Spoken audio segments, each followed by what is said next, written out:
Hello and welcome to the session of chemical bonding and catalysis. Myself Prabha Modi from Paro Institute of Engineering and Technology Diploma Studies.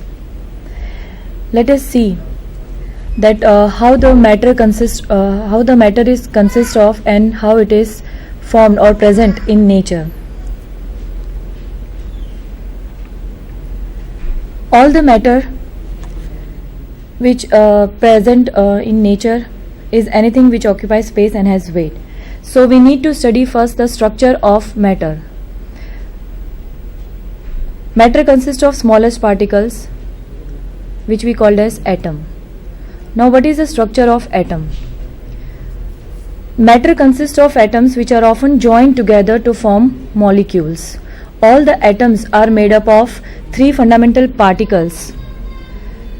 First one, positively charged protons, second, uncharged neutrons, and the third, negatively charged electrons. The matter consists of atoms which are the smallest particle, but in these small particle, the neutrons, which is uncharged neutrons, are present in the nucleus at the center of the atom. Along with it, protons are also present, and the total amount of neutrons and protons concentrate the mass of the atom. The electrons, which is the third negatively charged particles, they rotate in a particular circular path around this nucleus as shown in this diagram. Number of electrons rotate in different circular path. As per the Bohr's atom model, this is another structures where a hydrogen atom which consists one electron, and at the center it is a nucleus. The path around the nucleus in which the electron rotates is called as orbit, but the space around the nucleus where the electrons are continuously rotating with very high speed, and due to their speed an electron cloud is created where the probability of finding the electron is maximum. This space is known as orbital. Thus, the electron is the wave that surrounds the nucleus of an atom like a cloud, as shown in this picture. Now, let us see how these electrons are distributed in the different circular path, which is orbit, where the electrons are present, and it is denoted by the main energy shell 1, 2, 3, 4 and so on. As the electrons are rotating with very high speed, the probability of finding the electron is increased. That means the space is increased. Therefore, these orbits contain orbitals because of the cloud created by the fast rotation of electron, and these orbitals are designated as PS, P, D, F, so on. Now, as the electrons create a cloud, the space is increased. Therefore, the space can be defined on the basis of three-dimensional structure X, Y, Z, and based on that, orbitals contain suborbitals because of the electron cloud, and the shape of atomic orbital is defined based on the three dimension as, for example, if it is S orbital, then as per the three dimension X, Y, Z, S has only one suborbital, that is itself S. P contains further three suborbitals depending upon the three different coordinates X, Y, Z, that is Px, Py, Pz. D contains 5 suborbital, for example dxy, dyz, dxz, dx square minus y square and dz square, and so on.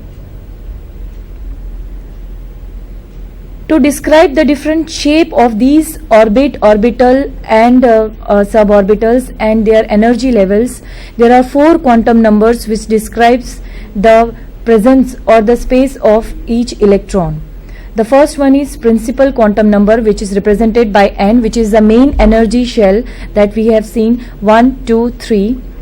Then angular momentum number L, magnetic quantum number, which defines the rotation of in the particular field.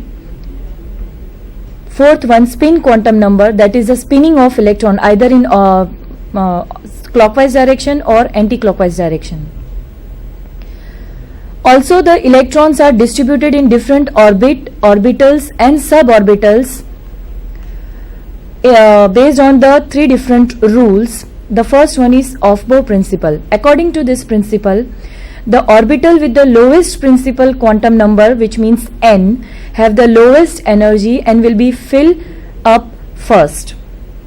As shown here, 1s orbital is first filled, it is completely filled, then 2s, 2p, 3s, 3p. Now after 3p, the 4s orbital is first filled because it is the lowest energy shell as per 3D, as shown in this figure. The second principle is Pauli's exclusion principle. According to this principle, no two electrons in the same atom can have the same set of quantum numbers. This means that we have seen that there are four quantum numbers. First is the principal energy level, second is the orbital which defines the orbitals, that is SPDF, and third is the magnetic, that is the rotation, and fourth one is the spin. So if there are two electrons in one particular orbital, say 1s, its n number, that is principal quantum number 1 is L, same for the two electrons is same, L is equal to 0, this is also same, M is equal to 1, but the spinning in one particular orbital, the spinning of two electron will be different. The spinning of one electron will be clockwise and the spinning of second electron will be anti-clockwise. Therefore, as per the rule, no two electrons in the same atom can have the same set of quantum number. The third rule is Hund's rule. According to this rule, the orbitals of same energy are each filled with one electron equally before filling any one of them with a second electron. Also, these electrons have the same spin. Let us see. For example, in one s orbital, two electrons can maximum accommodate this orbital, so two electrons are filled.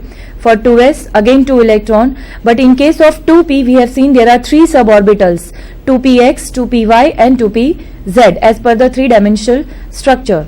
So while filling the 2p orbital, second p orbital, one electron will be first filled in each of these with the parallel spin, and after that, when 2p is equally half filled, pairing of electron will take place with the opposite spin as shown in this 2p orbital.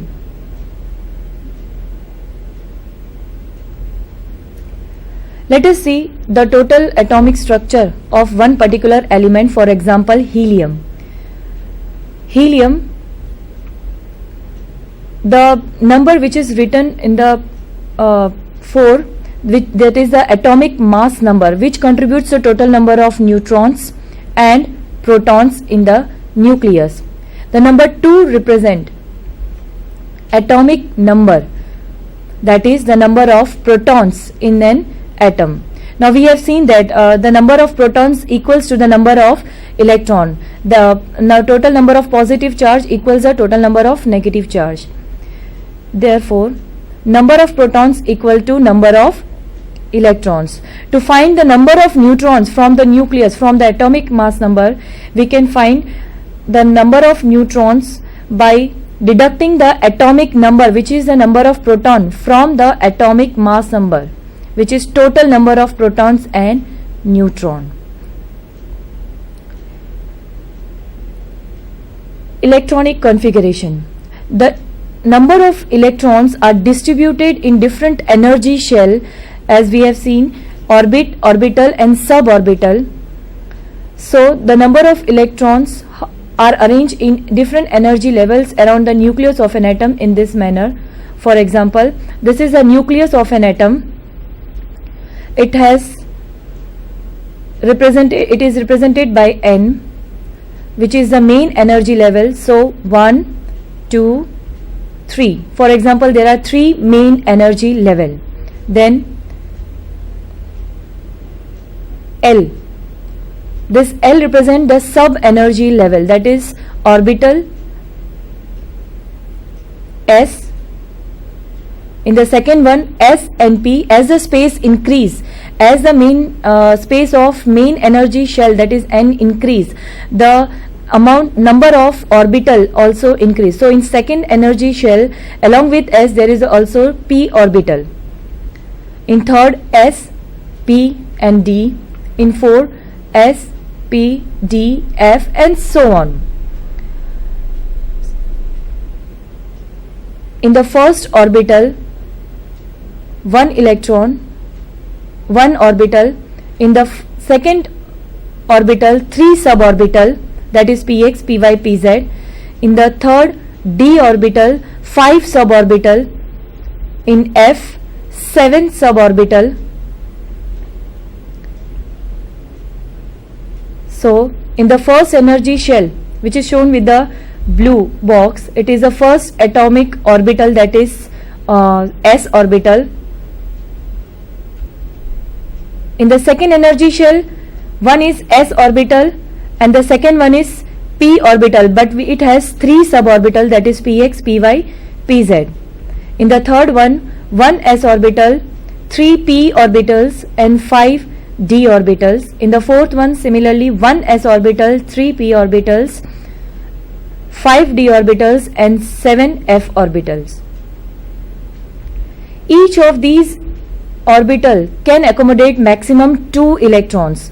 Therefore, in the equation NL power x, x represents the total number of electron which is filled in each orbital or suborbital. As shown here, the atomic orbital can accommodate maximum 2 electron, only 2 electrons. So, in the first energy shell, principal energy shell, in that one orbital is there s, and maximum electron that can be accommodated is number 2. So s is equal to 1 into 2 is equal to 2 electrons. For the second energy shell, there are 2 suborbitals s and p. So in s again, it is total number of 8 electrons. How? P contains 3 suborbitals, so 3 multiplied by 2 is equal to 6, and 1 is s orbital. So total 8 electrons. In the third energy shell, again there are s, p and d orbitals, which further contains 1, 3 and 5 suborbitals. So, and each energy shell have maximum 2 electrons. As shown in this diagram, each one is filled with first half filled and then equally paired with another electrons with opposite spin. Total number of electron 18. SPD, so 5 into 2 is equal to 10, 3 into 2 6 and 1 into 2 2. So therefore 18 electrons in the third energy shell.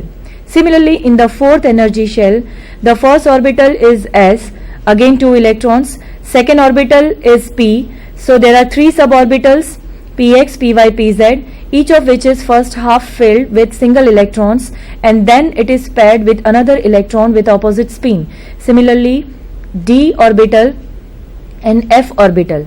So total number of electron is 32 electrons. Now let us see some of electronic configuration of some of the elements. Hydrogen, it has only 1 electron, so first principal energy level 1, which contains 1 orbital s and 1 electron. Second element, helium, again maximum number of electron which can be accommodated in one particular energy shell is 2.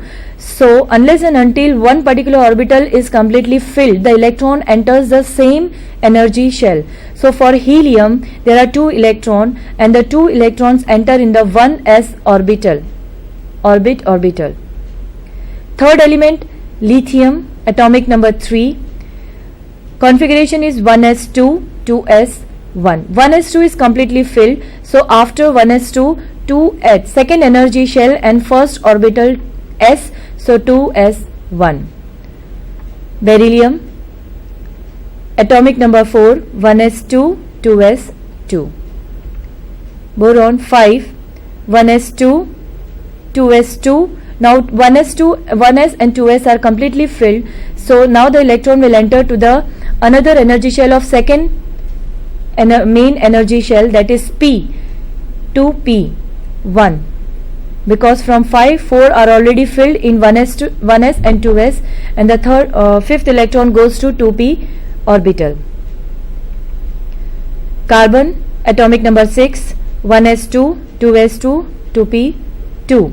Unless and until the p orbitals is completely filled with 6 electron, as per the rule px, py, pz, and each containing 2 electrons, so total number of 6, so p should have completely 6 electron. 7, nitrogen, atomic number 7, 1s2, 2s2, 2p3.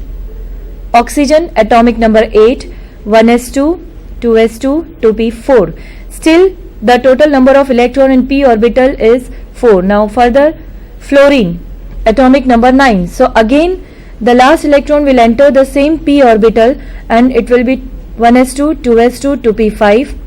The neon 10, 1s2, 2s2, 2p6. Now the p orbital is completely filled with 6 electron.